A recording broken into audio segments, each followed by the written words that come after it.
Është vërtet që komisionet parlamentare nuk do të jenë deputetët në komisionet parlamentare zoti Basha? Ka një vendim? Vendimi i javës kaluar apo i kësaj jave, të më mirë mbetet në fuqi. Nuk ka asnjë përmirësim situatë, përkundazi.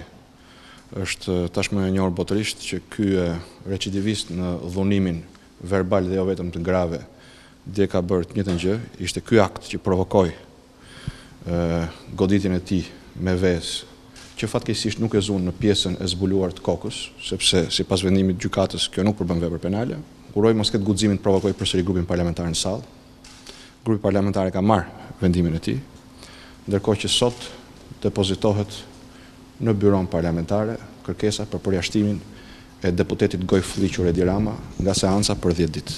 Plotësimi i zgjidhjes që ne kemi ofruar, i dhënies fundi provokimit të tmerrshëm ndaj shqiptarëve, pra i largimit me ligj të deputetëve që plagosin dhe vrasin shqiptar nga seancat e parlamentit për herë dhe deri në marrjen e vendimit prerë pezullimin e tyre, është një kusht që nuk ka shqiptar, demokrat apo socialist, mos ta kuptoj dhe mos ta adoptoj për të shmangur bllokimin e parlamentit. I vetmi që nuk e pranon këtë zgjidhje është ai që solli Armando Prengën, ai që solli Arben Dokën, Gojfulliquri, i cili e shikon veten e tij jo si kryetar të socialistëve, por si kryetar të banditëve.